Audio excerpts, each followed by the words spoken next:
Perfeito, meus camaradas. Boa noite a todos que nos ouvem, que nos assistem agora. Está começando o sexto Barba, Cabelo e Bigode. E antes de a gente fazer as apresentações, nós temos um convidado super especial nessa noite de sábado. E antes de a gente começar as apresentações, a gente tem como prática aqui já no nosso canal, nossa tradição, o texto introdutório, um poema, uma fala do nosso companheiro Vina Guerreiro, em homenagem ao nosso convidado de hoje. Vina, por favor. Reconhecendo que é urgente a tarefa de libertação do nosso povo, nós, brasileiros que optamos por uma solução trabalhista, nos encontramos em Lisboa. E se o fizermos fora do país, é porque o exílio arbitrário e desumano impediu que este encontro no lugar mais adequado, a pátria brasileira. A tarefa de organizar com o nosso povo um partido verdadeiramente nacional, popular e democrático é cada vez mais premente. Não desconhecemos as permanentes tentativas das forças autoritárias de esmagar os movimentos dos trabalhadores. Mas o repositório de coragem e dignidade dos trabalhadores faz com que eles não se dobrem nem se iludam. E com eles estamos nós, trabalhistas. Bem-vindo, Anacleto Julião. O senhor é uma lenda viva. Tenho muito prazer de receber o senhor ao lado do meu irmão camarada Rudolf Rassan. Muito obrigado, viu? Esse texto é a Carta de Lisboa. É o início dela. Importantíssimo documento, sim. Muito bom mesmo. Vou aproveitar o aniversário do PDT, que dia 26 de maio fez 40 anos. E eu fiz 38 ontem. Isso aí. Então, enquanto vocês estavam de fralda, eu já estava correndo o mundo. É verdade. Ótimo. É verdade. Meus amigos, uma boa noite a todos que estão assistindo a gente. A gente hoje tem um convidado muito especial, Anacleto Julião, antropólogo, primeiro presidente da Juventude Socialista do PDT, que é o nosso partido. Eu tenho a honra de ter já presidido no município do Rio de Janeiro a Juventude Socialista do PDT e fico muito honrado de receber aqui o Anacleto, nosso primeiro presidente. E gostaria de saudar Anacleto, apresentar também Vina Guerreiro, nosso grande companheiro de São Paulo, companheiro de muitas lutas, um camarada que já é irmão, que representa o nosso partido, o trabalhismo lá em São Paulo, faz uma luta brilhante. E, bom, nesse momento eu queria primeiro abrir para a tradicional saudação dos outros membros aqui da sala, para que possam rapidamente saudar quem está aqui assistindo a gente. Vina, por favor. É muito gratificante e prazeroso receber Anacleto. Tenho que agradecer aí quem fez a ponte, camarada Bruno Lima, do PDT lá de Recife, um camarada brilhante também, que sempre vem ajudando a gente, e falou, olha, Guerreiro, converse com Anacleto. Falei, pô, por que não? É agora, vamos conversar.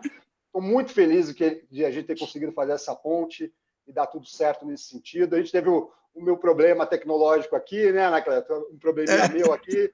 E aí, muito legal ter vocês aqui. Eu vou pedir para todos os inscritos aí nas páginas do Rudolf Rassan, na página Vina Guerreiro, na página da La Moça, que compartilhem esse vídeo. O Anacleto é uma lenda viva, ele é uma parte da nossa história. O pai dele foi um grande homem brasileiro também, não só o filho, o pai. A irmã do Anacleto também é uma mulher brilhante, também foi uma grande guerreira, uma grande batalhadora do povo brasileiro. Eles são história viva mesmo, a gente tem que honrar essas pessoas e trazer sempre para perto, sempre que a gente puder, tem que ter memória afetiva, viu, gente? Esse homem, Anacleto Julião, esteve ao lado de Leonel Brizola. Isso é para poucos. Não, o Rudolf também conseguiu, mas o Rudolf era um bacuri na época, era pequeno. Eu não tive a honra de conhecer o velho Brisa, mas eu tenho muito carinho por quem pôde estar ao lado dele. Então, compartilhem esse vídeo, curtam as nossas páginas, deem difusão. Nós estamos oferecendo para vocês hoje um dos maiores... Ele não é um dirigente do PDT porque não quer hoje, mas ele é um dos maiores dirigentes do trabalhismo, isso ele é. Continuará sempre sendo o camarada Anacleto Julião. Muito obrigado por tuas palavras, viu? E não mereço tanto, mas tive assim a oportunidade de passar por aquele período da história, ainda estou vivo, e isso me faz muito feliz, né? E estou velho, mas eu adoro ficar velho, Porque enquanto você está ficando velho, você não está morto, você está vivo. Isso é o que importa. Vamos em frente. É verdade. Que bom, Anacleto. Bom, a gente queria começar, a dinâmica é muito simples, todo mundo que já acompanha o nosso canal já sabe. Eu sempre faço uma primeira pergunta, o nosso convidado responde, o tempo de resposta do convidado é livre, depois o companheiro Vina Guerreiro faz a sua pergunta também e a gente vai seguindo. Companheiro Anacleto, Diga. antes, a gente, obviamente, que eu já conheço a tua história e a história do teu pai, mas muito particularmente até mais a tua, porque você foi o primeiro presidente da juventude. Eu, como já presidi a juventude do PDT, a gente tem um interesse muito grande na tua história, né? E você é antropólogo, e eu sou sociólogo. Então, há uma conexão... Estamos juntos. Exatamente, uma conexão para além do trabalhismo também do cunho acadêmico, né? Mas, pesquisando um pouco mais sobre você, para te fazer uma pergunta inicial aqui no nosso programa, surgiram várias questões. Eu já pensei, na minha formulação, na pesquisa, a gente sempre faz uma pesquisa de pauta muito densa, o Vina, eu, sobre o nosso convidado, e, enfim, pensei em te perguntar sobre Cuba, tua experiência, a questão da Suécia, enfim. Mas, no momento que o Brasil vive hoje, me surgiu um outro sentimento, algo que me parece mais urgente para te perguntar, né? E aí a gente sabe que a gente está vivendo um momento muito sombrio da nossa história, um momento sui generis. A gente parece, né, que a história se repete novamente, como diria o grande Marx, como farsa, como tragédia, e a gente está vendo novamente a repetição de um contexto histórico muito tenebroso nos dias de hoje, né? A primeira pergunta que eu te faço é uma pergunta muito simples, na verdade, mas que foi o que me tocou o coração. E eu larguei tudo que eu estava pesquisando para te perguntar e falei, não, a primeira pergunta que eu vou fazer para a Anacleto vai ser sobre essa questão, que é o seguinte, Anacleto. Para você, que tem uma história de luta social tão profunda, tem uma história tão enraizada, a relação de politização que você teve com a tua mãe, principalmente, a relação com o grande homem que foi teu pai, e você que viveu tantos anos no exílio, né? Teve que estar fora do país por conta do regime opressivo que se estabeleceu aqui, como é para um ex-exilado, para um combatente das causas sociais como você sente o momento que o Brasil passa nesse momento? O que te causa, né, para alguém que já viu isso acontecer, né, há percepção para você, né, que já passou por isso lá atrás, de uma repetição histórica, né? O que passa na sua cabeça? O que você sente, sendo você uma pessoa tão comprometida com as causas sociais, com as causas populares, e que viveu no exílio, né? Perceber esse momento que o Brasil está vivendo? Qual a sensação de um ex-exilado ao passar por esse momento da vida brasileira, Anacleto? Eu realmente... são muitos os sentimentos que passam pela nossa cabeça, sabe? Acho que, por exemplo, é muito triste ver o Brasil de hoje. Mas é um desafio muito grande para nós da esquerda em geral e para os democratas. E eu já vi esse filme 2 vezes. Já vi esse filme antes, em 2 ocasiões. Primeira ocasião, no Brasil mesmo, antes mesmo do golpe, e aí eu vou te relatar um pouco sobre isso e por que eu tive que ir para o exílio. E também tive essa vivência no Chile, quando o golpe contra Salvador Allende, em 1973. E lá realmente foi duro. Eu não tinha muita noção do que se passava no Brasil, porque eu estava com 12 anos de idade. É claro que eu sabia que nós corríamos perigo, mas também o convívio com as pessoas que, naquele momento, enfrentaram o golpe militar. E depois a outra experiência. Te relato mais ou menos como é que foi isso, mas, ao mesmo tempo, eu acho que nós conseguimos avançar um pouco durante esses 30 anos, digamos assim, de democracia. Não são exatamente 30 anos, é menos, porque nós tivemos um período nos anos 80 que chamamos de redemocratização. Foi aí onde nós nos engajamos muito. Então, para chegar aonde nós conversamos na Suécia e na Carta de Lisboa, eu tenho que começar a história lá atrás. Como dizia o velho Brizola, né? Eu venho de longe. mas sigo na luta e me considero um militante da Juventude Socialista do PDT. Eu continuo no coração sendo um militante da juventude.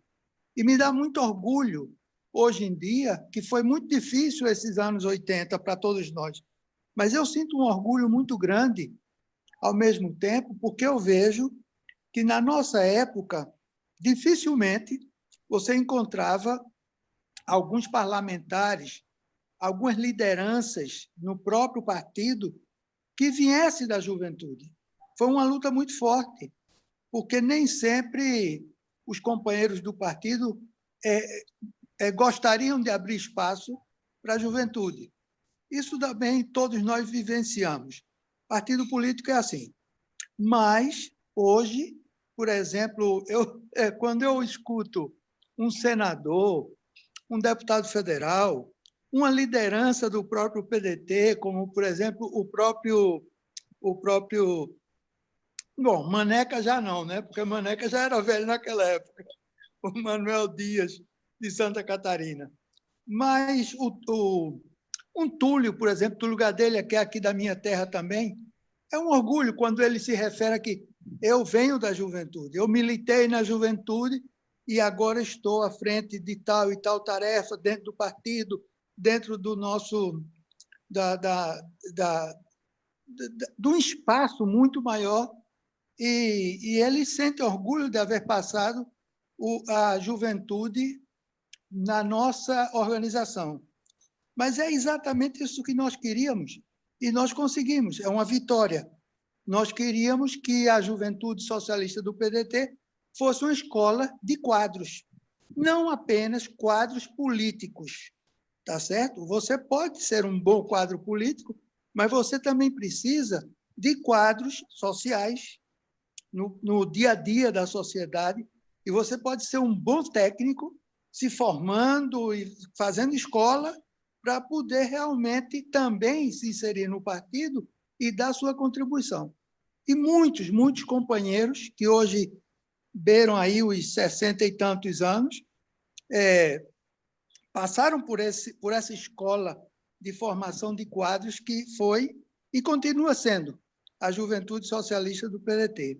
Mas, para encurtar a história, a verdade é que Francisco Julião, meu pai, e eu me refiro a ele como Julião, porque não estou tratando do meu papai, mas sim da figura pública, política, a grande liderança que foi, escritor de mão cheia, poeta, cordelista, advogado também, e foi deputado federal também.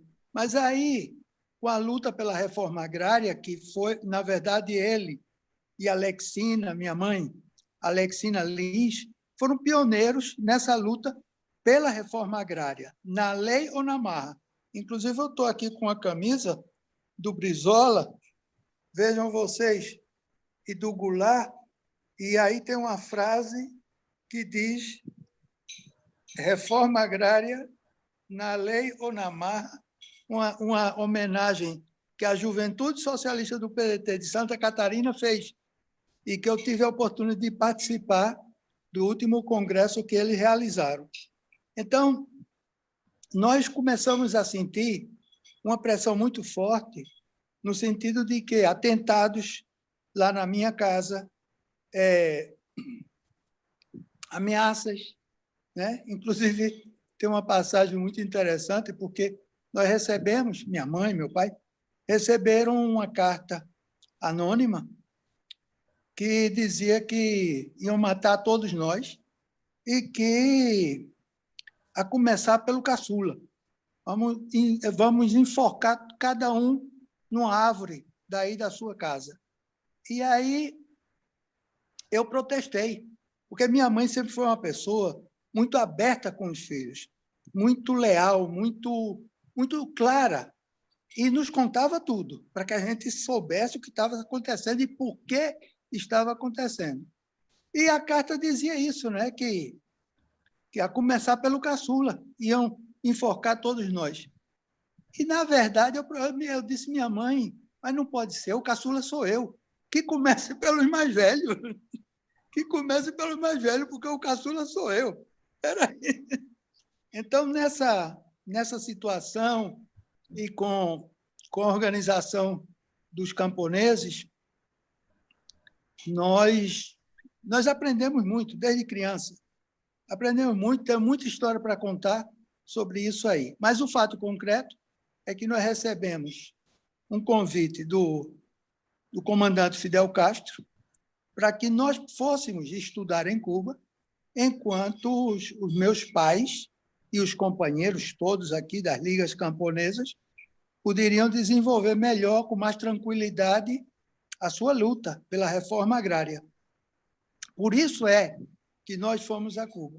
Como é que eu me transformei? Fomos a Cuba por convite do Fidel Castro. Mas como é que eu me tornei, em que momento eu me tornei um exilado político? No momento em que nossos passaportes já não existiam mais, talvez foram usados por outros companheiros, né, que precisavam naquela época, e nós fomos à Embaixada da Suíça em Cuba, que era quem representava os interesses brasileiros, porque já o Brasil, numa ditadura militar, não tinha relações diplomáticas com Cuba, e aí nos dizem que não vão dar documentação nenhuma. Então, você se transforma num exilado político, você não tem como voltar ao seu país. E, em outros momentos, quando nos dizem que nós não somos pessoas não gratas no Brasil e que haveria represália se nós voltássemos. Então, aí você vê, né? Logo no começo da minha adolescência, eu fiquei exilado. Essa foi a realidade. Então, em Cuba, claro, nós mantivemos os contatos com os companheiros. Por Cuba passou muita gente, muito exilado brasileiro, companheiros que voltavam ao Brasil para se engajar na luta armada. O Marighella esteve lá na nossa casa e a gente sempre insistindo, olha, nós estamos dispostos. O Julião também escreveu uma carta para Marighella, ele não estava em Cuba, ele estava no exílio no México, e ele escreveu, olha, quando me chamarem eu vou. E nós também, quando nos chamarem, nós vamos. Aí o Marighella, o Betinho, o Herbert de Souza também passou por lá, outros companheiros, muitos outros companheiros passaram por lá. E nos diziam, né, que, olha, vocês vão na segunda etapa, porque vocês são muito jovens ainda. E a gente esperando, para se engajar, porque naquela época não restava outra alternativa senão que a luta armada. E a luta armada de guerrilha. Primeiro, a guerrilha, que, inclusive, o companheiro Brizola, da qual também participou até certo ponto, mas em Caparaó, por exemplo, ou qualquer outra atividade desse tipo, nossos companheiros se engajaram no que era o braço armado das ligas camponesas, muitos companheiros do interior, muitos camponeses realmente desapareceram, foram mortos ou simplesmente tiveram exílio também interno, porque disso não se fala, mas muitos companheiros que não podiam sair do Brasil, eles tiveram que se mandar para São Paulo, para o Rio, até que a coisa baixasse a poeira. Isso é uma forma também de exílio interno no Brasil. E tivemos a oportunidade também de aprender muita coisa, é claro. E a experiência da Revolução Cubana, que até hoje, é um momento histórico da vida mundial. E nós tivemos lá a oportunidade de conviver com toda essa geração de gente jovem. Fidel, Che Guevara era muito jovem também, jovem até mesmo quando veio ser assassinado na Bolívia. Então, por isso aí começou o exílio. Queria te dar esse preâmbulo e depois vamos passar para o segundo momento do exílio, certo? Se vocês quiserem, continua, senão me interrompe. Tá certo? Mas esse foi um momento muito bom também, né? Foi um momento de aprendizado também. e aprendizado de coisas tanto teóricas como práticas, né? Quando a guerrilha não prosperou na América Latina e com a morte do Che, por exemplo, eu particularmente, eu tinha uma tendência meio que maoísta, sabe? Porque uma revolução no Brasil, quando uma revolução armada, como se pensava na época, não era 10, 12 pessoas que fariam isso. Era, na verdade, algo mais semelhante ao que foi a China, de Mao Tse-tung. Nós temos um bom relacionamento também com a embaixada da China, e, inclusive, a Alexina era um pouco assim, as relações exteriores das ligas foi realizado por ela. Ela teve a oportunidade de conversar e de se entrosar muito com a China, foi também recebida por Mao Tse-tung. É toda uma geração de gente que a gente admira pela sua firmeza, né? Foi na Coreia também, obviamente Coreia do Norte, e outros países, a União Soviética de então, e por aí foi a coisa. Mas nós sempre tivemos o bom conselho de Alexina no seguinte sentido: estudem. Não é só pegar em armas, não. Estudem, porque vocês, quando voltarem ao Brasil, vão ter que enfrentar outros problemas e é outra realidade. Já não é como pegar uma arma e sair por aí como doido atirando. E, realmente, naquela época, ou você era a favor da luta armada ou você era um traidor. Mas, na verdade, essa época passou. Eu sempre digo aos companheiros da juventude, eu não aconselho ninguém, nesse momento, a pegar em armas, certo? São os nossos inimigos que estão incentivando uma verdadeira ditadura, voltar aos anos 64. E isso também faz com que os métodos de atuação do nosso partido, da nossa juventude, seja diferente também da época da ditadura militar no Brasil. É outra realidade, são outros os tempos. Veja, você, por exemplo, né?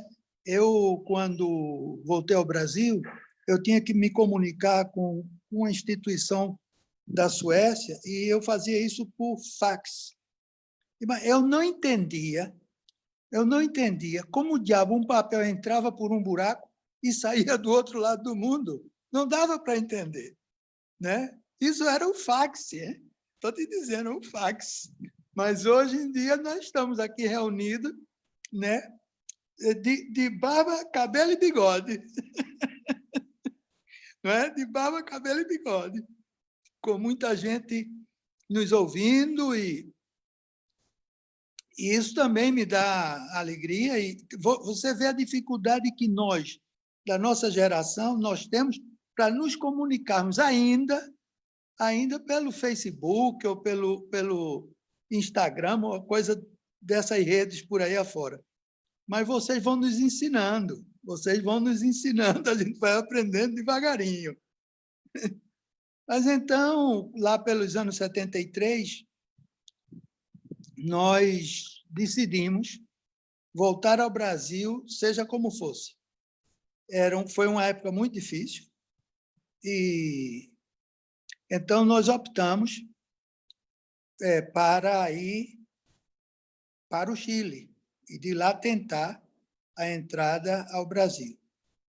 E por quê? Porque Salvador Allende havia chegado à presidência no Chile e ele também era outro personagem histórico, não só do Chile, mas da América Latina como um todo, do terceiro mundo como um todo. Foi um bravo companheiro. E nós fomos para o Chile com essa intenção de voltar ao Brasil, seja lá como fosse. E, chegando no Chile, nós observamos que havia uma enorme quantidade de exilados políticos de vários países. O Chile foi como se fosse uma última opção desses companheiros. Você encontrava exilados lá de praticamente toda a América Latina, porque a América Latina havia se levantado, o povo havia se levantado em armas, e à medida que os golpes militares foram se sucedendo na Bolívia, no Peru, só faltava o Chile. Mas os outros países, na Colômbia, a guerra de guerrilha foi muito forte também. Equador, todos os países praticamente da América Latina. E os companheiros, à medida que não puderam resistir aos golpes militares, e então iam para o Chile como uma tábua de salvação. E nós chegamos lá e observamos muito melhor do que tínhamos feito em Cuba. E companheiros que nós encontramos lá nos diziam, olha, não tem o menor cabimento voltar para o Brasil nesse momento. Inclusive, pelo fato que posteriormente se estudou muito, era esse acordo, não é? Acordo entre os militares de vários países, Paraguai, Uruguai, Argentina e Brasil, que era a Operação Condor, né? E onde fosse encontrado um exilado, um socialista, um progressista, um revolucionário, ali mesmo se eliminava, sem ter que dar satisfação a ninguém. Nesses países, e ali houve realmente assassinatos, lamentavelmente, perdemos companheiros com essa Operação Condor. Então, nós tivemos que permanecer no Chile. Permanecendo no Chile, lá houve um momento muito difícil, que foi chamado de o tancaço. Os tanques do Exército saíram para dar o golpe, mas houve uma mobilização tão forte da população chilena que cercou o Palácio de Governo e que impediu que esse golpe se desse. Salvador Allende chegou a um compromisso de palavra com Augusto Pinochet, e o Augusto Pinochet traiu não só o Salvador Allende, mas traiu a pátria, traiu a bandeira chilena, traiu os princípios da democracia, porque o Chile havia chegado ao governo um homem muito progressista, mas um democrata. Não havia por que haver ocorrido algo tão desumano, onde nós fomos surpreendidos com o golpe. Não fomos surpreendidos, porque houve esse momento do tancaço e a gente disse, olha, o golpe vem aí. O golpe vem aí. Isso aqui se parece com a preparação que houve no Brasil. A gente já vai adquirindo certas experiências. E nós enfrentamos, e os companheiros enfrentaram bravamente o golpe militar mesmo de setembro de 73.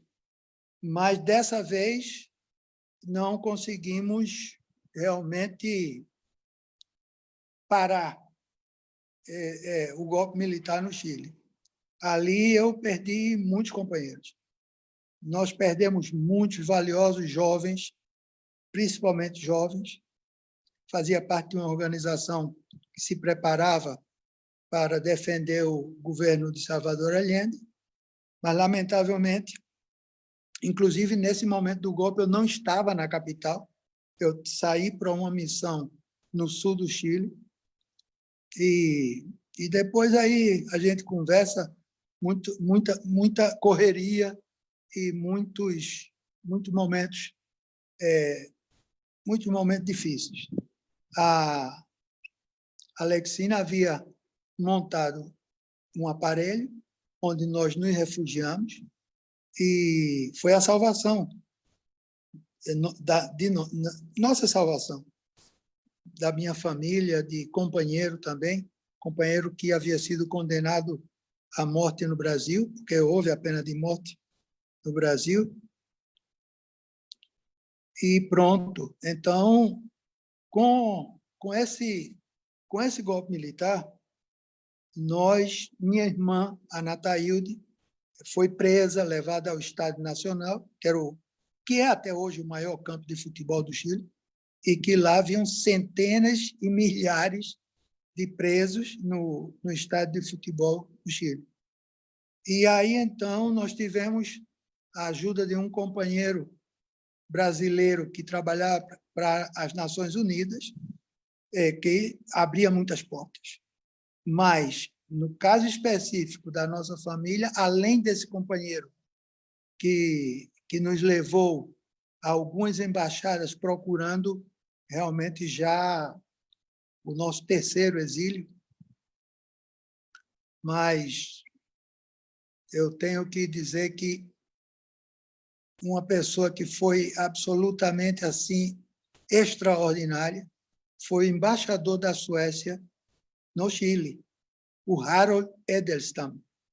Ele foi uma espécie de coordenador de todos os embaixadores dos demais países e ele conseguiu tirar do Estádio Nacional, entre muitas outras pessoas, conseguiu tirar de lá a Nataílde, a minha irmã, e levá-la para a embaixada, onde já se encontrava o então esposo dela, já falecido, e 2 filhos, um menino e uma menina, que ela tinha. Nós fomos salvo por esse companheiro brasileiro e pelo embaixador sueco naquela ocasião. E nós entramos na Embaixada do Panamá. Ele também conseguiu tirar do Estádio Nacional vários companheiros, vários companheiros, uma turma de uns 15 ou mais tupamaros do Uruguai que estavam presos lá também. E, aliás, vou te contar que, quando ele conseguiu retirar esses companheiros tupamaros de lá, o sargento, não recordo se era sargento ou cabo, que permitiu a saída com o embaixador de muita lábia, um embaixador muito preparado, muito bem preparado. Então, esse sargento, ou tenente, não recordo bem, ele foi levado a julgamento e foi fuzilado, por haver deixado os companheiros saírem de lá do Estádio Nacional. Bem, daí então, nós conseguimos entrar na Embaixada do Panamá e houve, então, uma troca de exilados. O embaixador da Suécia, sabendo da nossa família lá na Embaixada do Panamá, trocou a gente por um grupo que não queria ir para a Suécia, e sim para o Panamá e de lá para o México. E isso aconteceu nessa troca, e aí, então, nós fomos para a Embaixada da Suécia, que, na verdade, era a Embaixada de Cuba. Mas os cubanos já tinham saído do país e estava a embaixada nas mãos ou nos cuidados do embaixador da Suécia no Chile. E, realmente, muitas vezes ele ficava dormindo lá, porque havia tiroteio, havia gente que foi ferida dentro da embaixada, mas por franco-atiradores. E nós, então, saímos de lá. Aí houve uma divisão grande da família, porque nós fomos para a Suécia, meu irmão, com a esposa dele, foi para o México, porque ela era mexicana. Era mexicana, lamentavelmente, a companheira faleceu ontem. Ontem ela faleceu de um câncer, aqui na Paraíba. Ela estava morando na Paraíba. Já se haviam separado, ela e meu irmão, mas, obviamente, que nós mantínhamos a relação cordial de amizade e tudo isso. Bom, então, aí, só agora que nós chegamos à Suécia, né? Um frio danado, como vocês podem imaginar, E nós fomos levados a um acampamento de imigrantes, que já estava preparado há muito tempo, porque a Suécia recebia muitos imigrantes. Mas a Suécia não tinha nunca recebido uma quantidade de exilados políticos tão grande como desta vez. E nós, claro, nós tínhamos pessoas ali de altíssimo nível.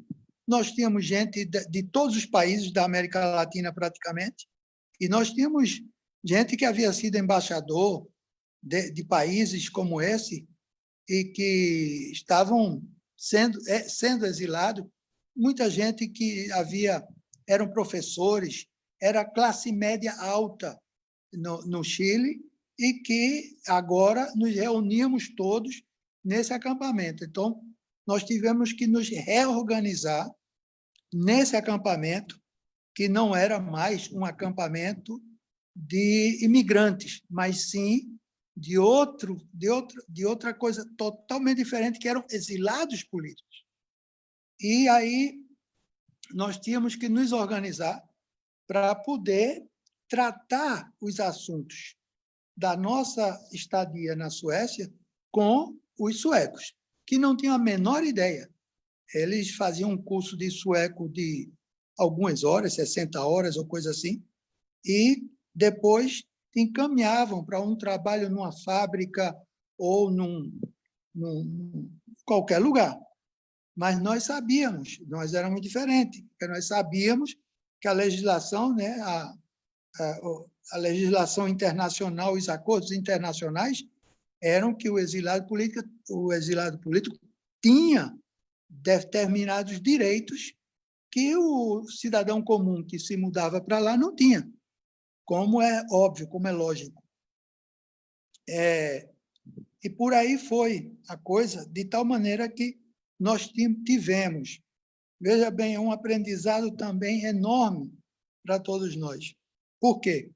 Porque ali você tinha várias nacionalidades diferentes e cada nacionalidade tinha grupos de partidos diferentes. Então, é outra tarefa enorme para que a gente pudesse fazer isso, chegar a acordos para que todo mundo se organizasse. Primeiro, tentar a reunião de companheiros que era do Partido Comunista, por exemplo, de um país, com os guerrilheiros daquele país. São contradições muito fortes. E dentro desses guerrilheiros maoístas, os trotskistas, os pró-Cuba, os pró não sei o quê, era difícil, porque nós éramos mais de 300 ou 400 pessoas. Imagina a confusão que era. Ali houve de tudo, né? Discussão era o que menos havia. O que havia era briga mesmo. Briga mesmo.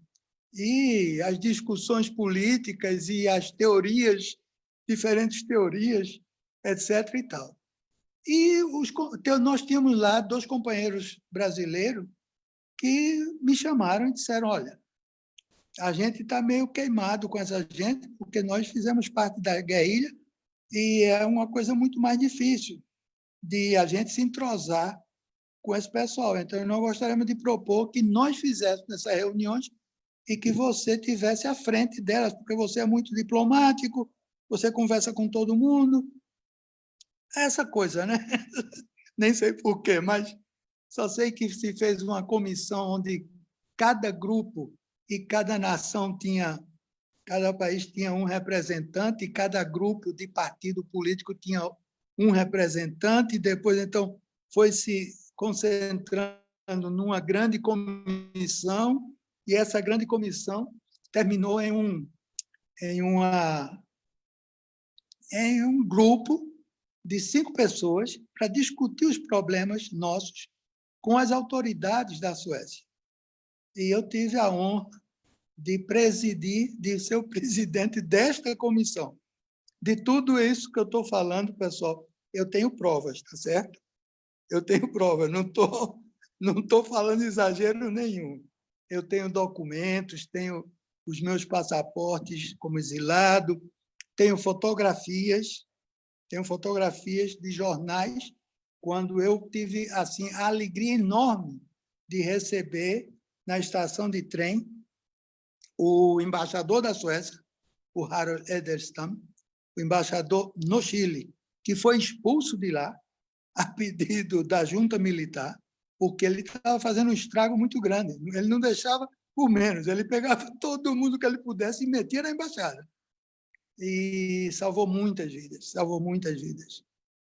E então eu tive... É uma tarefa muito difícil, muito difícil. Tem que ter muita paciência, muita calma, participar das reuniões com diferentes tendências políticas, ideológicas e etc. e tal. Mas a gente aprende, a gente vai aprendendo com a vida. E por isso eu fui recebê-lo, porque a primeira coisa que esse homem fez quando voltou para a Suécia foi pegar um trem, desembarcar na estação de trem para nos visitar, para saber como nós estávamos, se estava tudo tranquilo, se estava tudo bem. E eu tive o prazer de recebê-lo como representante desse conglomerado de exilados políticos, etc. E tal. E assim começou o terceiro exílio na Suécia. Então, nós sabíamos que nós tínhamos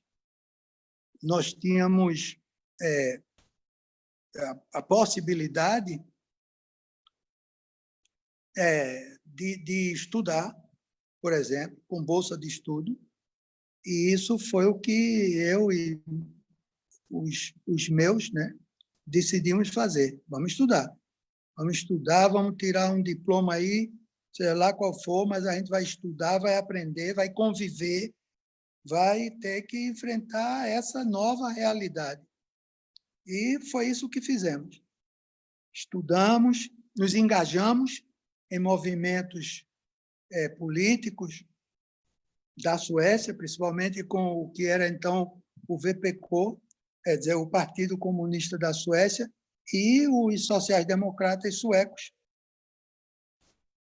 que estavam no governo e que tiveram um gesto de solidariedade formidável. Não tenho o que dizer desse acolhimento que nós tivemos na Suécia. É difícil, mas você tem que se adaptar a essa realidade. O sueco é muito tranquilo, muito para si só, essa coisa de que é muito frio, não é assim. Nós criamos muitos comitês de solidariedade a Chile, nós também fizemos muita campanha contra a tortura no Brasil, muitas denúncias. E aí, então, um belo dia, olha que eu estou resumindo, tá? Estou resumindo, mas vocês me interrompam, por favor, qualquer coisa. Mas aí um belo dia, eu estou lá e batem na porta do meu apartamento. E quem era? Era o Brisa, era o Brizola. Porque o Brizola, ele não catava somente grupo, não. Ele ia um por um, convencendo um por um. Conversamos um pouco. Depois também tive a visita de Julião. E aí foi quando me convidaram para participar de um evento na Universidade de Estocolmo, que era um evento da Associação Brasileira e de toda a Suécia, porque nós queríamos estudar a realidade brasileira daquele momento. Entendeu? A realidade do Brasil naquele momento. Já era ano 74. E Julião dizia que em breve eles vão abrir. Em breve eles vão ter que abrir. Para a questão do petróleo, do aumento de preço do petróleo, da OPEC, e essa coisa toda, ele dizia, vão ter que abrir, vão ter que abrir. E foi o que aconteceu, né? Então, eu participei desse evento. E acontece que não podia ir quem queria, todo mundo, para Portugal, para Lisboa, para reunir os exilados políticos, os trabalhistas históricos que foram do Brasil Só houve um problema maior porque parece que a ditadura, ainda era ditadura lá, em Portugal. E a ditadura brasileira disse, olha, qualquer um, menos Julião. Julião, vocês não podem aceitar aí, não. E foi um teitei danado para ele poder entrar em Portugal, porque era considerado, entre alguns, um dos mais violentos, né? Digamos assim, pela sua forma de atuação e seus discursos extraordinários que inflamavam as massas. Foi com a ajuda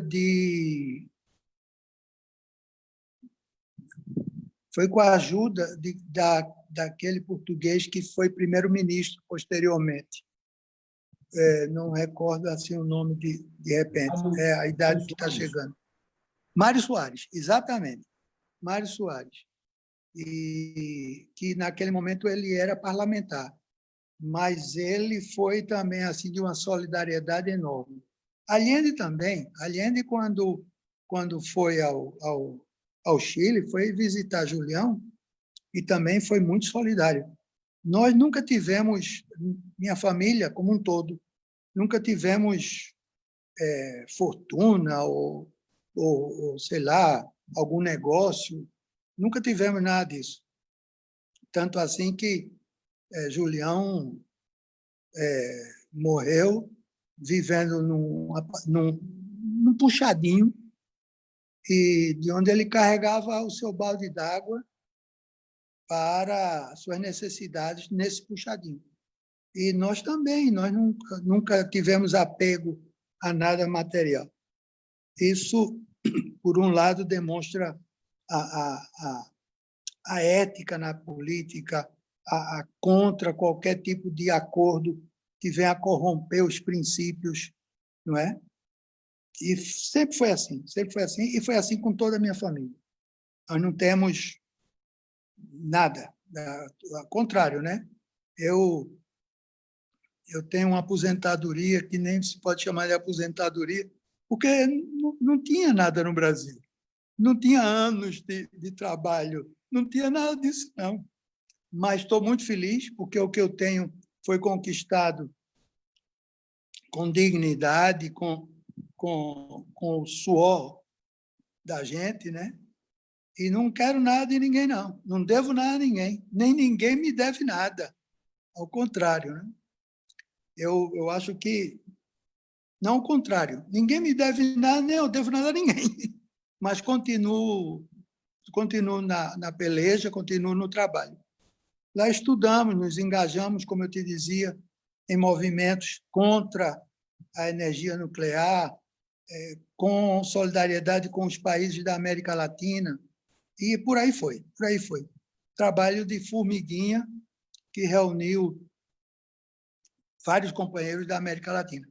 Então, eu participei desse seminário, mas não podia ir todo mundo para Lisboa. Nem tinha dinheiro, recursos para fazer isso.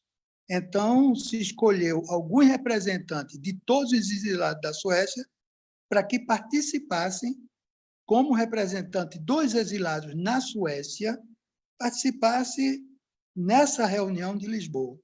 E quem foi escolhida foi minha irmã, a Nataílde. Tanto assim que ela assinou a Carta de Lisboa, junto com outros companheiros, grandes companheiros, e nós ficamos lá. Então, eu costumo também tirar onda com isso, porque eu digo que nós tínhamos um grupo no norte da Suécia, porque eu fiz um concurso, depois de terminar meus estudos, para ser professor de uma escola do Ministério de Relações Exteriores da Suécia. Era do Ministério de Relações Exteriores, e eu fui dar aula lá, não de português, mas da realidade latino-americana. Era o curso que eu dava lá nessa escola, onde conheci minha companheira, minha atual esposa, com quem tenho 3 filhos. Então, já saí ganhando. Já saí ganhando. Então, quem foi a Nataílde nos representando. E eu tiro onda com isso, porque eu digo que o núcleo do norte da Suécia era composto de uma pessoa. Eu tinha um cartaz do Novo Trabalhismo na porta da sala de aula, onde eu costumava dar aula. E o pessoal me perguntava e eu ia explicava tudo direitinho, não sei o quê. Mas eu nunca fui um trabalhista puro, não, sabe? Eu me considero mais um socialista. Considero mais um socialista e sempre procurando a unidade que veio se concretizar depois na juventude socialista do PDT. Eu acho que a gente tem que ter claro o tipo de socialismo que nós teríamos para o Brasil. Brizola definiu muito bem isso, porque, inclusive, numa passagem que perguntaram a ele, e que socialismo é esse? E ele perguntou, olha, o socialismo é a radicalização da democracia. Se você realmente tem uma democracia total para o povo brasileiro, já isso pode ser chamado de socialismo. E os companheiros trabalhistas, é claro, que vêm de uma tradição muito forte, desde Vargas. O próprio Brizola participou da juventude trabalhista, lá no Rio Grande do Sul. Olha aí os frutos que dá essa juventude, né? E eu acho que o que eu costumava dizer, e digo aos companheiros o seguinte, olha, o que é que eu quero para o Brasil? Para o Brasil, eu quero o melhor que existe em Cuba, o melhor que existe na Suécia, o melhor que existe no Chile, o melhor que existe no mundo, porque nós podemos fazer isso. Então, aí eu volto para a tua pergunta. Qual é o Brasil que eu vejo, vislumbro e vejo nesse momento? É uma nova ameaça da tomada do poder. E vamos definir bem. Alcançar o poder como? Alcançar o governo como? O governo se alcança, o governo é uma coisa. O poder não é igual que o governo. Não é. O governo se alcança através de eleições livres, democráticas, diretas, que nós brigamos tanto para conquistar, né? A eleição direta para presidente, para os governadores biônicos que existiram nos anos 80, etc., etc., etc. Mas o poder, meu amigo, nós temos que conquistar criando os núcleos de base, criando consciência no povo, fazendo com que o povo se organize e venha nos ajudar. Venha para o governo, quando nós tenhamos o governo, venha ser um governo de participação do povo, a participação popular. Essa é uma democracia, democracia socialista, inclusive. É a democracia socialista que nós queremos. Não adianta esse pessoal vir desencavar o nazismo, o neonazista, o neoliberal. Não adianta. O povo sabe o que faz. Se quiseram que fosse o Bolsonaro, e deu na porcaria que deu, e é um chulo, é um idiota, eu não sei como qualificá-lo para não entrar em palavrões, tá certo? Não quero entrar em palavrões, nem nada disso, porque ele já deu péssimo exemplo.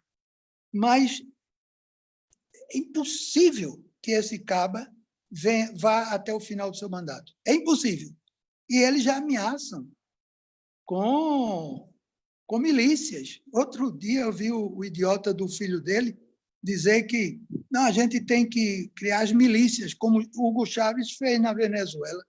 E depois aí a gente já tem como enfrentar essa gente, essa bravata que não leva a nada, exceto uma coisa muito importante, a nossa organização, a organização do povo. E nós vamos ter que enfrentar isso com novos métodos também, porque agora cada um na sua casa, através de das redes, né, das redes de computação. Aí nós lançamos um protesto, nós lançamos uma nota de repúdio, mas isso não é tudo, pessoal. A gente tem que influenciar o parlamento de tal maneira, e o judiciário, de tal maneira que apenas cumpram com o seu dever, o dever que determina a nossa Constituição. E já passaram dos limites com relação ao judiciário e estão comprando alguns deputados do Centrão. Para quê? Para protegê-lo quando chega um momento que ninguém mais suporta, mas chega o momento do impeachment, por exemplo. Aí, na votação, que não é uma votação democrática, o Congresso tem que se posicionar, não é? É claro que tudo isso que eu disse anteriormente é válido. É válido. Por exemplo, uma transmissão como vocês estão fazendo é revolucionário. É super, super importante, sem dúvida nenhuma. Acho que vocês fazem um trabalho importantíssimo. Inclusive, você vê que a imprensa já está... Imagina, a Globo já está criticando ele. Quem é que... Eu quero ver os dois se pegarem, porque nenhum nem outro presta. Eu quero ver a briga entre a Globo e Bolsonaro, eu quero ver a briga dos dois. Mais nada, entendeu? Então, o Brasil vive esse momento terrível, com ameaças todos os dias, com gente maluca, gente doida. É um negócio assim absolutamente incrível o que o Brasil está vivendo. E ainda tem alguns seguidores, mas cada vez menos seguidores, porque nós sabemos aonde vai isso terminar. Entendeu? Eu acho que é uma pena mesmo. Acho também que nós cometemos erros, todos nós cometemos erros, porque nós tivemos não sei quantos anos de governo popular, e não soubemos como organizar o povo. E foi na juventude socialista que começou essa questão dos núcleos, que hoje Manuel Dias é excelente para comandar esse avanço com os núcleos. Você não precisa ser cirista ou lupista, inclusive, na ocasião, estávamos num congresso da juventude e ele disse: "Ô, Anacleto", isso de público, né? "Ô, Anacleto, tu antes era meu presidente, hoje eu sou o teu presidente." Eu digo: "Beleza, Lupe, ótimo, é isso mesmo. Não quero mais nada, já fiz minha parte. Agora tu vê o que é que tu faz, te vira, viu?" Mas é mais ou menos esse o percurso que eu fiz. Voltei ao Brasil já engajado. Eu não assinei a Carta de Lisboa, mas me considero um fundador.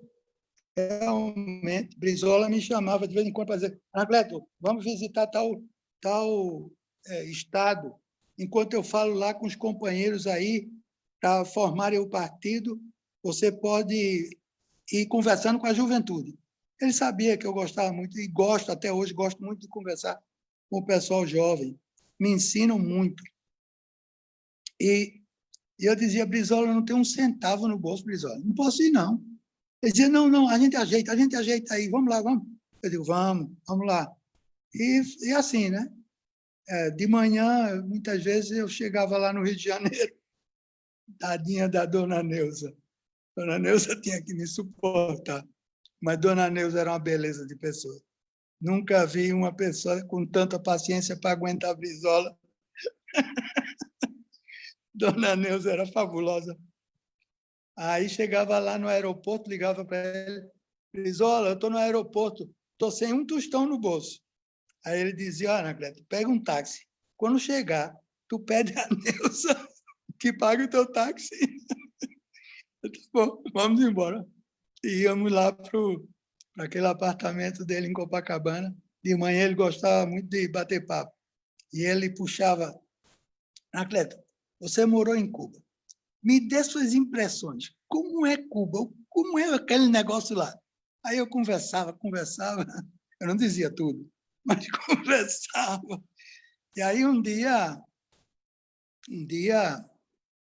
havia um grupo de companheiros prestistas, e Brizola também tinha um respeito profundo pelo Luiz Carlos Prestes.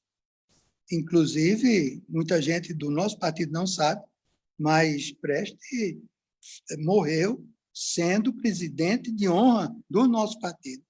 É o presidente de honra do PDT, Luiz Carlos Prestes. E o pessoal, às vezes, passa assim, não é? Mas, realmente, é uma figura extraordinária também. Eu nunca fui prestista, nem brizolista, nem sequer cirista. Eu sou um cidadão brasileiro que se considera um socialista, democrático, entendeu? E que estamos lutando por isso. Não significa isso ter uma democracia, uma social-democracia no Brasil. Não significa ter o socialismo de Cuba. Não significa isso. Significa que nós teremos que fazer o nosso socialismo. Como também como é, meu Deus? Eita, que eu estou com a cabeça já meia esquecida. Mas como também o Darcy Ribeiro dizia, e Brizola dizia, o socialismo moreno, entendeu? O socialismo nosso, o socialismo daqui, entendeu? É radicalizar a democracia.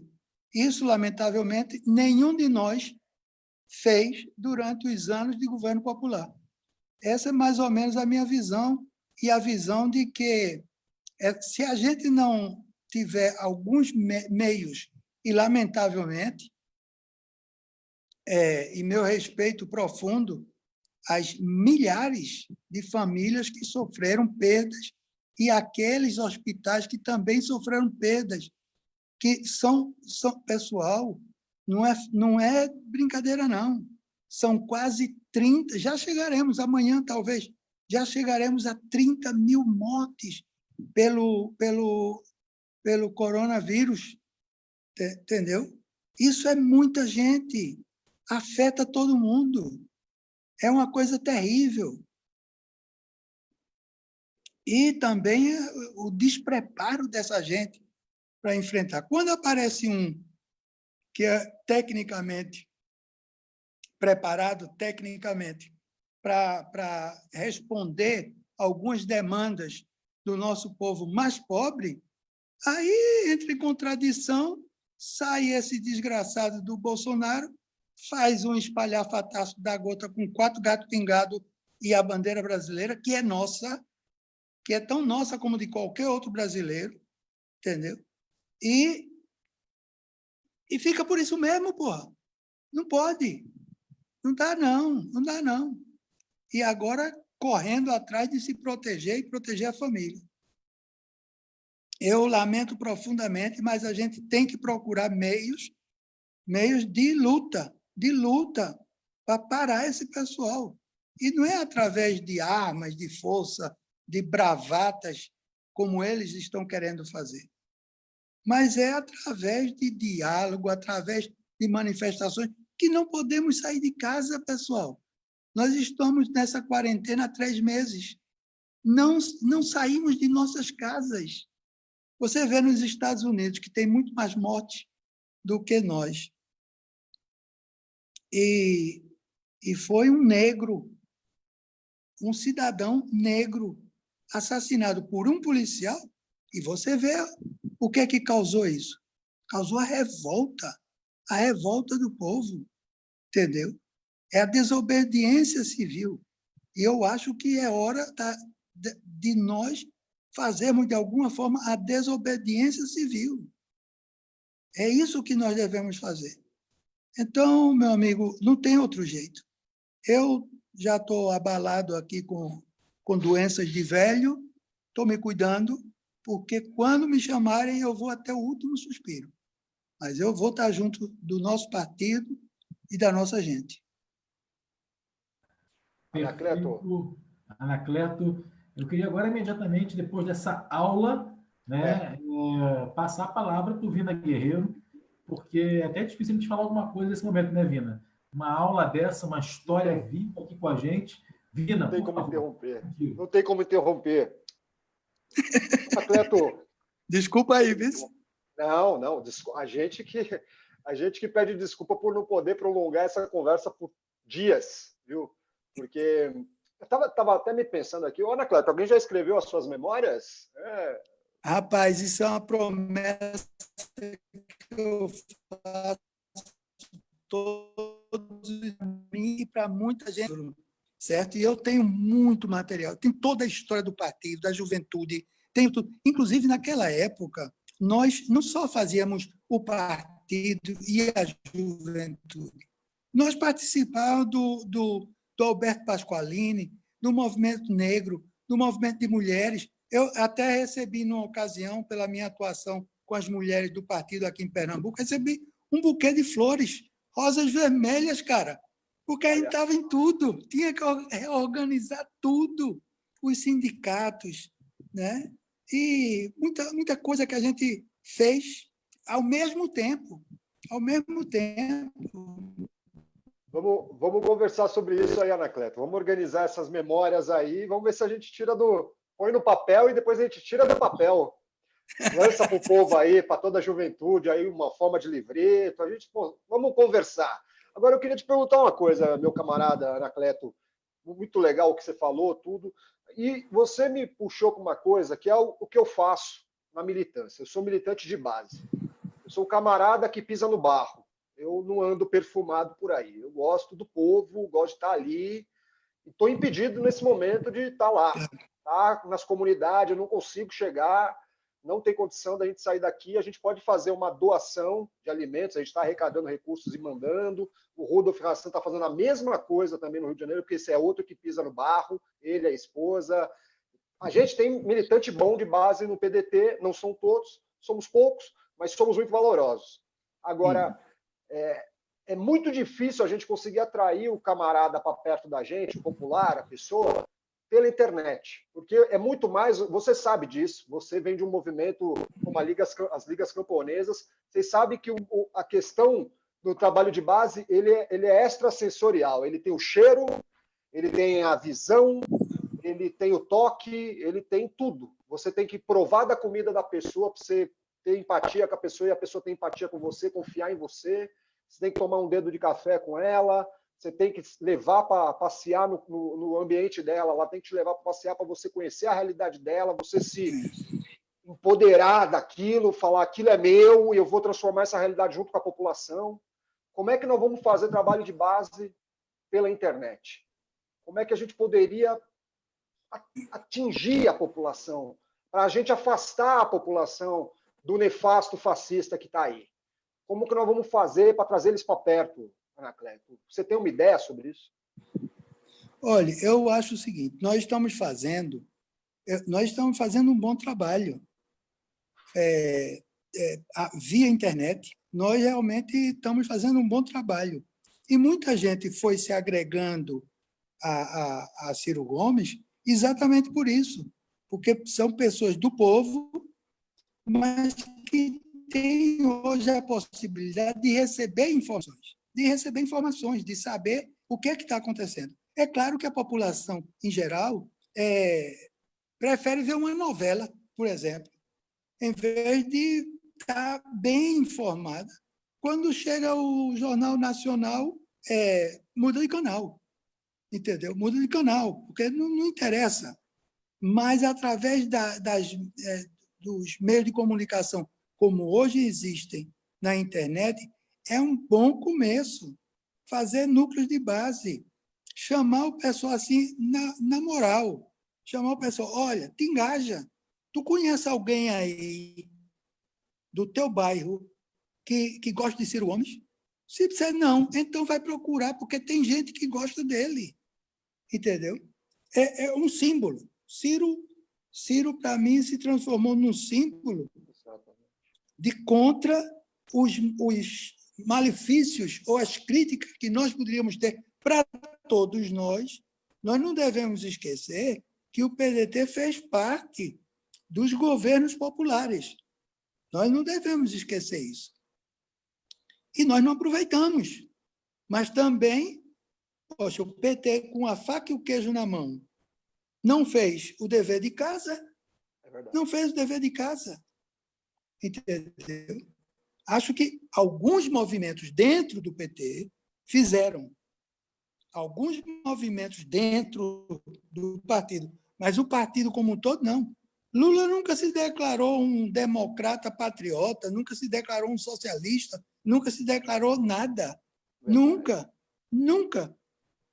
Você já viu Lula dizer: eu quero socialismo para o país, ainda que seja o socialismo moreno, ainda que seja qualquer coisa. Nunca, nunca. O problema é estar no governo. E ficando no governo, aí é muita comodidade. Aí é bom demais, meu amigo. Aí é gostoso demais. Tem dinheiro para gastar, tem tudo para chegar na população, dar o adeus. É um corporativo. Não é só isso. Entendesse? Então, eu acho que estamos fazendo o possível, um papel nosso, o possível. Eu nunca me nego a fazer uma entrevista, por exemplo, eu nunca me nego a participar. Quando a juventude socialista me chama, seja de qualquer estado, eu estou atento, porque o problema meu, eu nem sei se vou poder participar mais de um congresso da juventude ou coisa desse tipo, porque o meu problema não é como é o vírus, não. Eu estou me cuidando, eu não quero pegar essa porcaria, não. Mas o meu problema é que eu tenho uma doença pulmonar que se chama... Eu me esqueço porque eu gosto de esquecer essas coisas. Não me interessa. Mas uma doença pulmonar que se chama doença...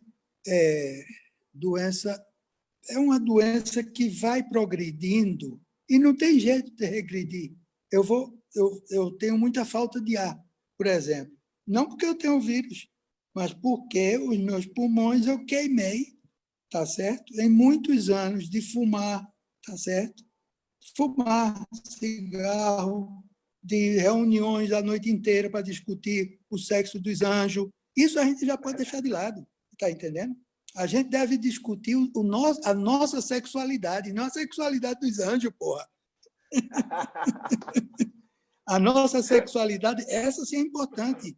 E eu digo à juventude: olha, faça o que puder, viu? Mas vai chegar um momento em que a coisa vai pesar.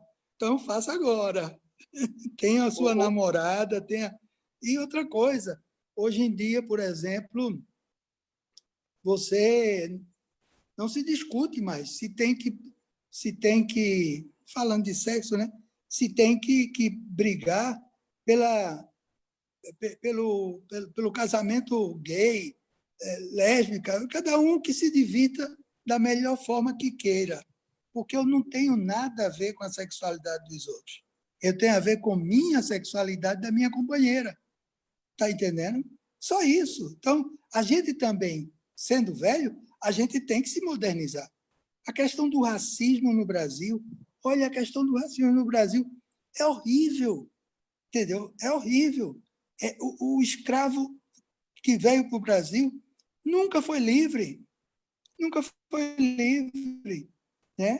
A questão da educação, meu Deus do céu, olha, é de dar dó, entendeu? A questão da educação é fundamental. Daí que Brizola, desde a época de juventude, quando foi governador, porque ele era jovem, quando foi governador, era escola, escola, escola. Daí o ódio que essa gente tem dos grandes pedagogos brasileiros, entendesse? O ódio que eles têm, porque a gente conscientiza, entendeu? E escola não é só para A mais B, A, B, essa coisinha, não. É para conscientizar o povo. E é isso que a gente quer. Qual é o problema? Qual é o problema de conscientizar o povo? Para eles é um grande problema. Para a gente, não. Mas, está entendendo? Eu fico assim, página, porra, a gente avançou 2 passos e retrocedeu em 5, porra. Nesse momento. Não pode deixar essa gente criar asa, não. Não pode mesmo. Ô, Hassan, Oi. depois dessa aí a gente não vai mais fumar nesse programa, combinado? Temos que parar o cigarro. Depois dessa chamada de atenção aí. E não está errado, está certo, está certo. A gente tem que, nós, enquanto revolucionários, temos que cuidar da saúde também. É verdade. É importante. Mas, o Anacleto e Vina, deixa eu agora ler rapidinho aqui, que nós temos várias mensagens já de vários companheiros, Anacleto, do Brasil inteiro, principalmente mandando saudações a você. Eu vou fazer uma lida aqui rápida, mas é importante registrar, porque são companheiros que estão comentando aqui na minha página, na página Rudolf Hassan, e também na página do Vina Guerreiro. Bom, nós temos aqui saudação do Bruno Lima. Viva Francisco Julião. O trabalhismo em Pernambuco segue forte. Abraço, Anacleto Julião, nosso eterno presidente da juventude. O Fausto Bitar Filho. Boa noite, amigo. A Luana, lá da juventude de Santa Catarina. Grande Anacleto, referência e exemplo de militância. Um beijo grande a todos vocês. A Joana Grego, nosso eterno líder Anacleto Julião. Nós, da JS Pernambuco, temos orgulho de carregar este legado de luta e resistência. Tem mais aqui, ó. Anacleto está fazendo sucesso hoje, Anacleto. Tem aqui o Rodrigo Souza Gomes. Salve Carmen Medeiros. Muito bom. Nós temos aqui mais o André Teixeira. Grande Anacleto Julião. Tive o prazer de conhecê-lo na casa do Haroldo Camilo, antes do aulão do Enem, que a JS-PDT havia organizado. Grande Anacleto, história viva da juventude. Nós também temos aqui a Leila Ração, Rômulo Macedo também assistindo a gente. O Rômulo Macedo falou: a história da América Latina é muito sofrida, é verdade. Um abraço também para o Júnior Mota, grande Anacleto, história viva da JS. O Gustavo Henrique, também, da Juventude do Rio, está acompanhando a gente. Grande abraço, Gustavo. A Sabrina Nazaré, também da Juventude do Rio, está acompanhando a gente. Abraço, Sabrina. O Davidson de Paula. Viva as Ligas Campesinas. Boa noite, amigos. O Jordano Bruno. Boa noite, camaradas. Também está acompanhando a gente. Tem uma galera forte aqui acompanhando a gente, hein? Muito bacana isso, hein? A Rebeca Dude, salve, salve, queridos companheiros, também acompanhando a gente. Está muito bacana. E eu queria te dizer, Anacleto, que tem duas pessoas especiais também que estão acompanhando a gente aqui. Uma delas é o Igor Hauer, que é o neto do Lício Hauer, o ex-deputado federal Lício Hauer, que também foi exilado no Chile, enfim, depois na Suécia. Está te mandando um abraço. E também o Marcelo Rabelo, que é o neto do Zé Maria Rabelo. Sim. Eles estão acompanhando aqui, os netos daqueles que tiveram contigo no exílio, me mandaram mensagem aqui em inbox, que são companheiros aqui do Rio, e estão te mandando um grande abraço, tanto o Marcelo Rabelo Rotenberg, neto do Zé Maria Rabelo, quanto o Igor Hauer, neto do Lício Hauer. Estão maravilhados com a tua exploração, com tudo que você está dizendo. E essa live aqui é muito especial para a gente, o Anacleto, porque a gente está conseguindo trazer muita gente da juventude, do partido, para assistir a gente nesse momento, pessoas que viveram naquele momento contigo, compartilharam contigo, e é uma live histórica para a gente, né, Vina? E nesse momento, a gente está partindo já para uma próxima rodada aqui nossa, né? A conversa está fluida, a conversa está boa. Eu acho que a gente pode, Vina, fazer mais uma pergunta a cada um aqui para o Anacleto. E a pergunta que eu ia te fazer, Anacleto, é muito simples. Você deu uma aula para a gente, você deu uma explanação muito perfeita da tua trajetória no exílio, da trajetória do teu pai, né? Uma pessoa que é uma liderança e referência para a gente. E nesse momento, a pergunta que eu ia te fazer, na verdade, você, enquanto antropólogo, que estuda as causas sociais, os comportamentos sociais, né? E, enfim, com toda a tua trajetória de luta, a pergunta é a seguinte, Anacleto: você acha, sentindo o que está acontecendo no Brasil hoje, que a gente tem a possibilidade de fato, vivenciar um rompimento institucional, Anacleto? Você está sentindo que se aproxima disso? Ou você acha que pode não acontecer, que cão que ladra não morde? Você que vivenciou, né, essa preparação para o golpe de 64, aquele clima anterior a 64, você sabe muito bem o que aconteceu, né? Você falou, inclusive, que vocês foram ameaçados várias vezes. Vale lembrar aqui que vários companheiros nossos hoje, nesse momento, foram ameaçados, companheiros como o companheiro Vina, eu, inclusive, e outros companheiros pelas redes sociais, pela internet, nós já fomos ameaçados, já recebemos mensagens nos ameaçando também, e você passou por isso, né? A tua família passou por isso. E a pergunta que fica é, nós não vivemos 64 e aquele período, né? Você que viveu, você sente que, de alguma forma, existe clima para uma ruptura institucional? Pode haver um golpe no Brasil, Ana Clélia? Olha, da direita, sempre eu esperei o pior. Entendeu? Sempre eu esperei o pior. Dizia, não vai ter golpe, mas dizem depois que sim, vai ter. E por aí vai. E dessa vez, Bolsonaro, esse lamentável idiota, ele, por exemplo, declarou, ou o filho dele declarou que não, vamos fazer como Hugo Chávez. Vamos fazer como Hugo Chávez. Vamos fazer as milícias, entendeu? Lá no Planalto, rapaz, tem um grupo armado, entendeu? Armado com uma doida que está ali para o que der e vier. Então, da direita, dos nazistas, dos fascistas, eu espero sempre o pior. Eu não posso confiar se isso vai ter um final feliz ou se a gente vai conseguir manter a democracia desse país ou se vai haver uma revolta. Mas eles também têm que entender que essa revolta também vai puxar o povo para a rua. Olha aí o que está acontecendo nos Estados Unidos. É um levante popular que não acontecia há muitos anos, mas chega ao limite. Chega ao limite. Ele diz que chega a hora, porra, chega já. Quer dizer, está ameaçando a todos nós. E a gente não faz nada. A gente tem que fazer alguma coisa, né? E se houver... Eu, por exemplo, aqui tenho perto da minha casa um capitão que foi expulso do Exército e que me ameaçou, que quase a gente vai aos fatos, como se diz, né? Eu digo, gente, eu vou ficar quieto? Não vou, não. Botei meu guarda-chuva com os dizeres fora Bolsonaro, levantei ele em cima do muro e quem passar dali, meu amigo, vai ter que brigar mesmo. Ainda que seja com as mãos, seja com um pedaço de pau, mas vai ter que brigar. O que a gente pode fazer? A gente está levando uma boa. Eles não. Eles estão cada vez mais afoitos. Então, se pode acontecer, no meu entender, pode acontecer, claro que sim. Esse golpe não está sendo planejado há um ano atrás, não. Ele está sendo planejado há uma década atrás ou mais.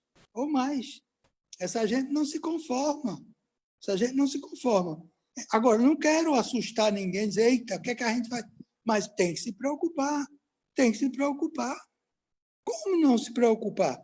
Se os cabas estão querendo armar essas milícias que aparecem principalmente no Rio de Janeiro, com subsídio de quem? De onde é que está saindo esse dinheiro? Tem que se investigar. Se a Polícia Federal não também, dentro das suas funções constitucionais, não dá um para, a gente vai perder o quê? A gente vai perder a polícia, a gente vai perder... Não, o Exército, não sei o quê, está aí, e o Exército caladinho, está todo mundo calado. De repente, vem a onda e camarão que dorme, a onda leva. Não é? Então, eu vou mentir, o meu sentimento é esse. O que é que eu faço se esse pessoal começar a agredir aqui? O que é que eu faço? Entendeu? Eu chamo o 190? Não é possível. Então, paciência, né? Paciência, porque, além do mais, esse vírus veio num péssimo momento para o Brasil, com um presidente que não está se importando de nada. É um chulo, entendeu? Nem sequer com postura de um presidente, rapaz. Nada, nada. A imprensa internacional está zombando da nossa cara. A imprensa internacional está tirando onda com o Brasil, com a gente. O que mais? Agora, nós temos uma peça muito firme, né? Acho que o Ciro está se mexendo bastante. Ciro Gomes, eu acho que uma liderança que ressurgiu, ele sempre teve liderança, mas dentro do PDT ele compreendeu que é agora ou nunca. Eu acho que ele está numa postura muito firme mesmo. E vamos à luta, democraticamente, mas vamos ser firmes, entendeu? Eu não vou fazer discurso aqui de alarme para ninguém, não. Eu estou dizendo que, poxa, o que aconteceu lá no Chile? O caba que jurou fidelidade ao presidente foi quem deu o golpe. Foi quem deu o golpe, rapaz. É verdade, é verdade. Vina Guerreiro, vamos lá, Vina, nosso homem que bota para tremer aqui nossa barbearia. Mas é para inflamar agora? Bom, você que sabe, Vina. Eu confio no teu sentimento, meu irmão. Eu hoje, inclusive, Anacleto, o Hassan está sabendo, hoje foi o lançamento do livro Projeto Nacional, O Dever da Esperança, lá do Ciro. Aliás, né, Hassan? Vamos dar uma... Vamos ver, né? Se o velho não vem aqui dar um alô para nós aqui, né? Seria tão bonito, né? Olha aí, hein? Vamos lá. E eu queria falar uma coisa para você, Anacleto. Em 98, o filho... Eu não vou xingar, Hassan, porque aí vai perder a parada, não vai perder a compostura. Aquela zêmula claudicante do Bolsonaro, em 98, fez uma entrevista no Rio de Janeiro, falou que a ditadura deveria voltar e que deveria ter terminado o que não fez bem, né? O que não começou bem, matar 30 mil. Vejam bem, 98 esse cara fala isso, curiosamente ele vira presidente da República, um projeto super estranho, né? Para mim aquilo não foi facada, que foi fakeada, uma mentira, aquilo lá foi uma criação estética, cinematográfica, chamem do que quiser. Vejam bem, agora esse cara é o presidente da República e ele conseguiu matar 30 mil brasileiros. Amanhã, como o Anacleto disse, amanhã ele terá matado 30 mil brasileiros. Estamos em casa. Mataram o Floyd lá nos Estados Unidos, Minneapolis. O povo virou o carro lá. E não é só preto que está na rua, não. Todo mundo está na rua. O polícia já foi preso lá, o assassino. Mataram o João Pedro semana passada. O menino estava deitado no chão, 70 tiros na casa dele. Não fizemos nada. Brasileiro, cadê teu brilho, brasileiro? Onde é que está a tua raça? Onde está a tua vergonha na cara de aceitar que um assassino sente na presidência da República? Um apátrida, um homem que não tem pátria, um homem que não tem razão de existir. Um homem que certamente não foi acarinhado pelo seu pai, um homem que não foi amamentado pela sua mãe, um homem que não tem conexão com a humanidade. Nós devemos não toler, não aceitar um homem como esse na presidência da República. Devemos tolhê-lo agora sim, devemos tirá-lo ele de lá, devemos limpar aquilo com álcool gel, a presidência da República, a sagrada presidência da República, escolhida por nós em 93, para que isso aqui não fosse semipresidencialismo, que fosse parlamentarismo. Eu tenho que preparar uma pergunta, mas eu estou aqui, a máquina começou, o Rodolfo falou, vai para cima, guerreiro. Olha, Anacleto, fala alguma coisa nesse sentido, porque a gente precisa ir à luta, camarada, não necessariamente com as armas. Veja, se me atacarem armados, receberão a minha resposta. Agora, eu gostaria que o povo acordasse, Anacleto. Eu gostaria que o povo acordasse, Anacleto. O nosso povo está dormindo eternamente, berço esplêndido. Sem dúvida, tua revolta é a revolta de muita gente, de muita gente. A juventude, por exemplo, eu acho que essa questão de como nós vamos organizar os jovens dentro do nosso partido é fundamental. É fundamental. A juventude, ela sempre foi e não vai deixar de ser a vanguarda do nosso partido. É a juventude. E é por isso que eu ainda tenho esperanças no povo brasileiro. Porque a juventude de hoje, ela vai continuar sendo a vanguarda do nosso povo. Entendeu? Não seremos nós, velhos, que vamos na frente. A juventude vai na frente. A gente vai de bengalinha, mas vai. Mas vai. Todo mundo, entendeu? E esse cara não merece. Esse cara não merece o menor respeito. Estão tirando, te digo, estão tirando onda com a cara da gente. E você lembrou uma coisa muito, muito importante, essa declaração que ele fez. Deviam ter matado 30 mil, está aí. Já estão mortos 30 mil pessoas. Isso é absoluto. E a corrupção agora, até mesmo com relação ao necessário para a população, aos IPIs, ao oxigênio, cara. Oxigênio, entendeu? Então, aí está todo mundo desesperado já. Eu não acredito que ele chegue ao final do mandato dele. Eu não acredito. Eu acho que ele não vai terminar esse mandato. Agora, nós temos que dar um empurrãozinho, né? Porque senão ele não cai. Nós temos que dar um empurrãozinho, porque senão ele não cai. Vai continuar fazendo desmando e a população brasileira aí com 600 mil reais para um, 200 para outro, o Bolsa Família agora vão melhorar um pouquinho. Não dá, porra. Não dá. É isso. Anacleto, a gente tem uma pergunta que surgiu aqui agora. O Vina me empolga, eu adoro o Vina. Vina, meu irmão, a tua revolta é a minha e é a nossa. Isso que eu falei, vamos para cima, que o Vina sintetiza muito o que é esse canal. Mas surgiu uma pergunta aqui, muito bacana, que é para você, Anacleto, e eu acho que a pergunta é boa, Anacleto. O companheiro Rodrigo Souza Gomes, ele primeiro aconselhou eu e a Alvina pararmos de fumar. Valeu, Rodrigo. Teu conselho é ótimo. Eu parei de fumar durante 2 anos e voltei a fumar agora na pandemia. Com essa situação toda, né, eu consegui parar de fumar e voltei, mas vou tentar parar de fumar de novo, Rodrigo. Valeu pelo teu conselho. Mas o Rodrigo Souza Gomes pergunta o seguinte, Anacleto. Gostaria de perguntar sobre as relações difíceis de Julião e Arraes e como isso atrapalhou o projeto de eleger Brizola presidente.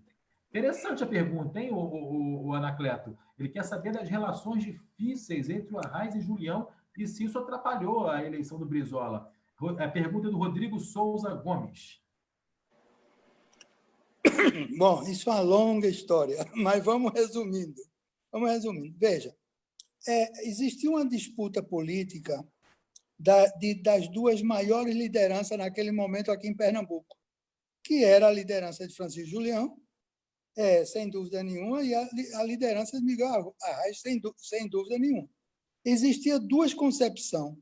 A de Arraes, que era muito perto do que seria o Partido Comunista na época, Partido Comunista brasileiro, não é o Partido Comunista que não é mais comunista, mas existia uma disputa. Então, por um lado, o Arraes ele se empenhou na organização dos sindicatos rurais. Ele se empenhou muito na organização dos sindicatos para esvaziar as ligas camponesas. Isso aí todo mundo sabe, é da história.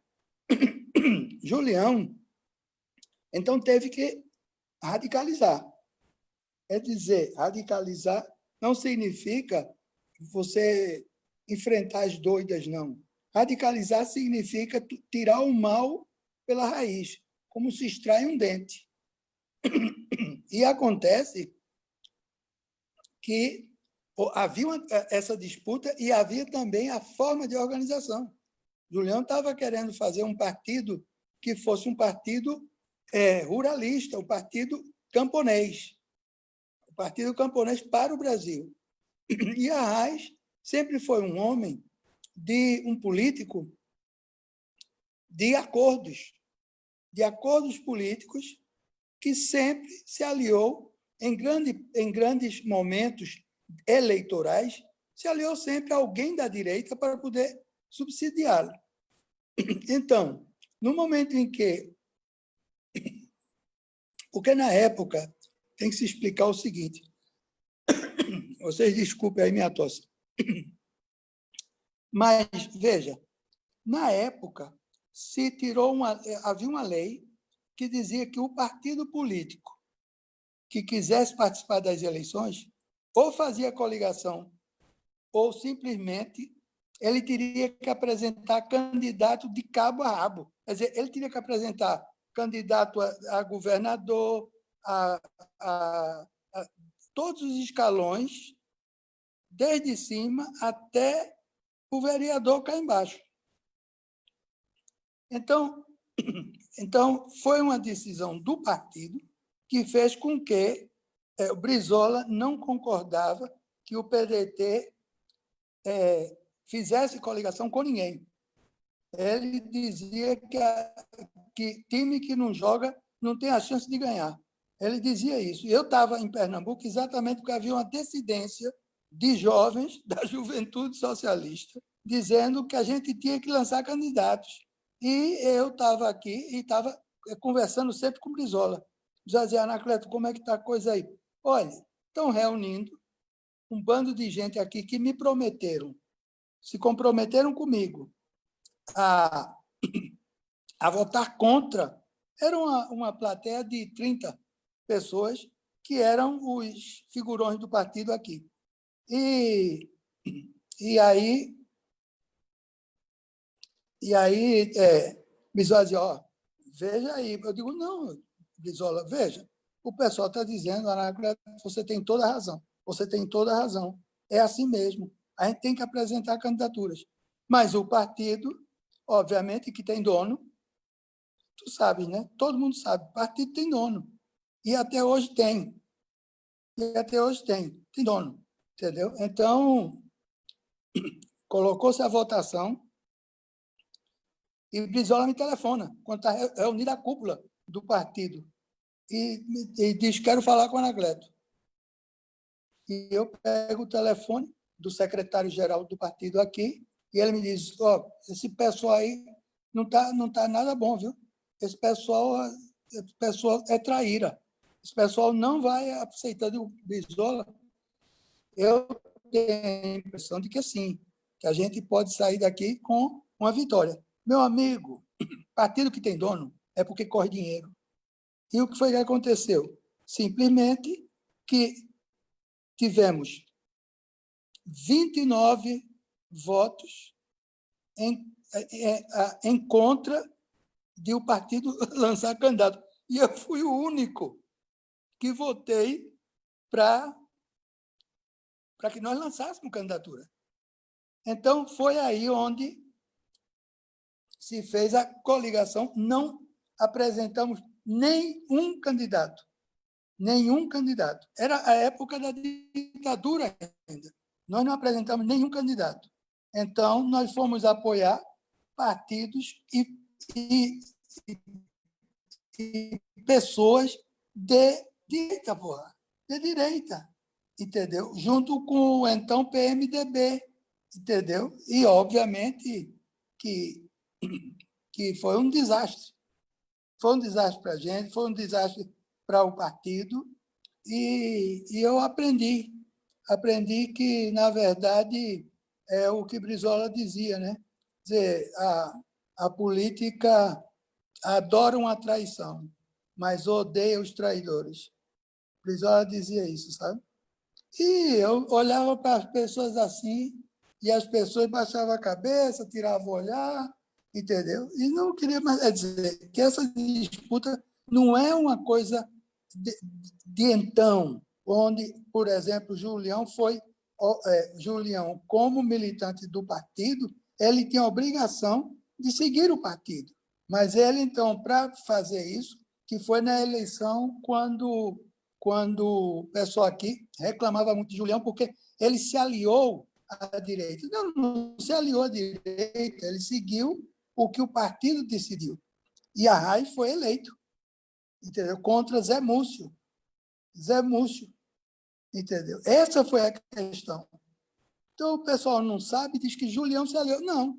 Ele, inclusive, foi a única exigência que ele fez foi dizer, bom, vamos fazer o Pacto da Galileia. Eu quero que vocês todos vão à Galileia, que foi o berço das ligas camponesas, onde surgiu a primeira liga, e vamos para lá, e vocês vão assinar um documento que, se vocês ganharem a eleição, 10% de todas as terras da Zona da Mata vai ser para a reforma agrária. Porque o sonho dele era a reforma agrária. Entendeu? E as pessoas assinaram. Isso está em cartório, inclusive. Esse documento existe em cartório aqui em Pernambuco. Entendeu? O Pacto da Galileia. E foi um desastre. Para Julião também.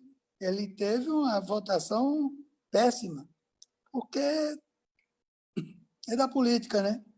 É da política, as traições, essa coisa aí. Mas existia essa disputa. Não é porque um seja melhor do que o outro, ou porque um não possa ser exaltado pelo que fez. Também, eu respeito muito a Arraes e a família toda.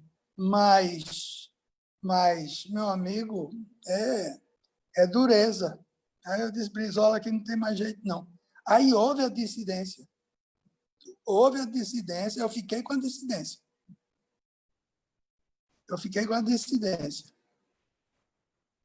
Isso nas primeiras eleições que nós tivemos lá pelos anos 80. É muita história. Isso eu fiz um resumo de tudo e dei algum exemplo de como se deram as questões, como se deu essa questão toda. Brizola ficou muito chateado com isso. Mas política, amigo.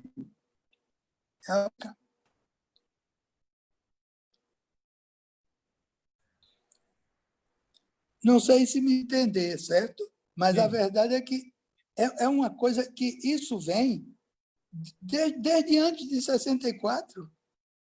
Julião e Arraes estiveram na mesma prisão, na mesma cela estiveram os dois. E Arraes disse a Julião, estamos aqui por sua culpa. E Julião disse, não, nós estamos aqui por defender o povo. A gente defende o povo, essa gente vem em cima da gente. Por isso é que tu está aqui, perdeste teu mandato de governador, eu estou aqui, perdi meu mandato de deputado federal, porque nós defendemos o povo. É um relato que Julião me faz, que me fazia, né? Anacleto, a gente está chegando aqui a 1h45, já quase 1h50 de live, e passou rápido a beça, a gente nem sentiu. Eu acho que a gente já está começando a se aproximar daquele momento, que são as considerações finais, né, da gente. E aí eu queria passar de novo a bola para quem chuta para o gol aqui, é tipo dupla Bebeto e Romário, entendeu? Eu sou o Bebeto e o Vina é o Romário, entendeu?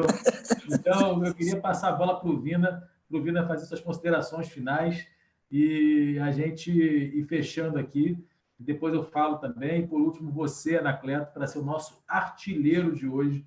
E fechar com brilhantismo essa live, que foi maravilhosa. Vina, por favor, meu irmão, dá uma de Romário.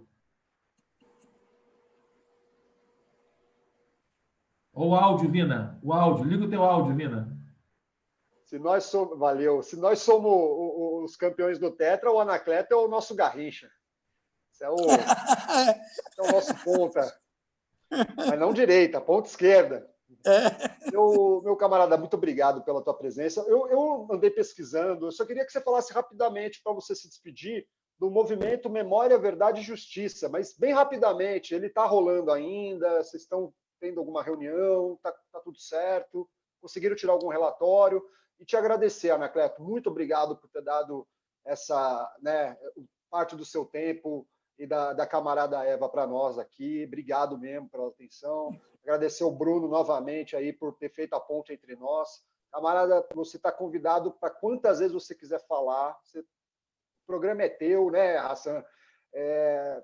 A gente tem que manter contato e vamos conversar sobre essas memórias aí. Eu gosto de escrever, viu? De repente a gente faz um negócio legal. Beleza. Obrigado. Perfeito. Fala do movimento da memória lá. Obrigado. Fala aí. Áudio. Agora cortou. Fala então, Anacleto. Responde então, ouvindo essa questão do movimento Memória e Verdade. Eu acho que é bacana. Pode falar. Beleza. Realmente nós conseguimos, aqui em Pernambuco, e praticamente todos os estados, ter um movimento, inclusive com várias reuniões do Norte e Nordeste, do movimento Memória, Verdade e Justiça. E aqui em Pernambuco, especificamente, existe praticamente em todos os estados do Brasil, e recuperar a história que foi escrita pelos vencedores, chamemos assim, entre aspas. Aqui em Pernambuco, eu faço parte do Comitê Memória, Verdade e Justiça de Pernambuco.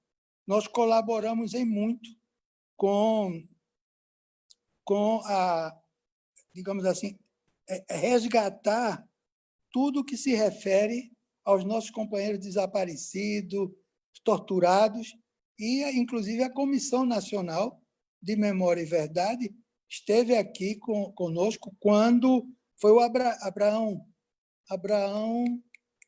que hoje ele faz parte dos Direitos Humanos das Nações Unidas. E nós continuamos com nossas reuniões. Nós temos aí várias organizações e partidos políticos. Lamentavelmente, o PDT não tem um representante constituído legalmente, portanto, eu não posso representar o partido se o partido não me dá esse mandato de representá-lo. Faria com o maior prazer. Mas como eu não tenho... mas eu sou militante do Comitê Memória, Verdade e Justiça, que ajudamos, inclusive, ao Comitê de Memória e Verdade de Pernambuco. Eu fui encarregado de fazer um levantamento sobre o que aconteceu com os companheiros, os camponeses. Eu fiz um levantamento de mais de 1.200 camponeses, familiares desses camponeses, assassinados, presos, e ajudei umas 15 pessoas a ser reconhecido pelo dano que o Estado fez a eles, e eles receberam, inclusive, diploma. Minha família recebeu, a família de Miguel Arraes também, com Dona Madalena Arraes e a filha dela, atualmente ela está no Tribunal de Justiça. Então, houve uma atuação muito forte. E, nesse momento, nós continuamos. Fizemos uma primeira reunião, assim, ao vivo, como estamos fazendo agora com vocês. Eu acho que a luta é essa, viu? E fizemos algumas caravanas para o interior, porque o camponês é esquecido, né? É como os índios, os quilombolas. Essa gente tem que ter o nosso apoio. O ribeirinho, tudo é assim, a gente vai tocando o trabalho para frente. Perfeito, Anacleto. Eu queria fazer agora minhas considerações finais, agradecer enormemente a você. Foi uma live excelente, assim, histórica. Para nós que somos trabalhistas, pedetistas, é sensacional. Nós já recebemos aqui no nosso Barba, Cabelo e Bigode o Nildo Orix, do PSOL, a Angélica Lovato, recebemos na semana passada o Luiz Eduardo Soares, que também é antropólogo, e recebemos agora você. E para a gente é um carinho muito grande te receber aqui. Muito obrigado pelas tuas palavras. A gente está de portas abertas, como o Vina colocou. Fazer um apelo aí para o presidente. Ô, Lupe, está assistindo a gente? Se estiver assistindo, se assistir a gente, ó, o Anacleto aí pode ser nosso representante aí no Movimento Memória verdade, justiça, é uma pessoa fundamental, importante. E agradecer enormemente a tia Anacleto. E, por favor, a palavra é tua agora para as tuas considerações finais, Anacleto. Eu é que tenho que agradecer a vocês. Eu me sinto muito contente, muito honrado de dar minha pequeníssima contribuição ao nosso partido, à juventude. Como eu te digo, sou militante até morrer. Posso ter 100 anos, mas vou continuar sendo militante da JS. E quero agradecer muito, agradecer mesmo, e todos os companheiros que participaram, viu? Eu acho que é muito legal essa forma de trabalho que vocês estão desenvolvendo. E vamos ver o que a gente faz. Paciência e bola para frente. Já que você falou de futebol, bola para frente. Vamos tirar essa de letra, vamos fazer gol de placa. Um abraço bem grande para todos os que nos escutaram, nos viram, e para vocês, obviamente, o meu abraço fraterno e muito obrigado. Anacleto, muito obrigado. Obrigado a todo mundo que assistiu a gente até aqui. No sábado que vem tem mais, às 9h30 vai ter mais Barba, Cabelo e Bigode. E para todo mundo que está assistindo, para quem persegue, para quem está contra, para quem joga pedra, nós resistiremos. Aqui tem resistência e pessoas como a Anacleto são fundamentais para passar experiência para a gente, força e perseverança. Esse espaço é um espaço democrático e de resistência. Quem é contra, quem é fascista ou os adversários internos, pode vir quente, porque a gente está fervendo. Valeu, galera. Boa noite. Boa noite, meus irmãos, camaradas.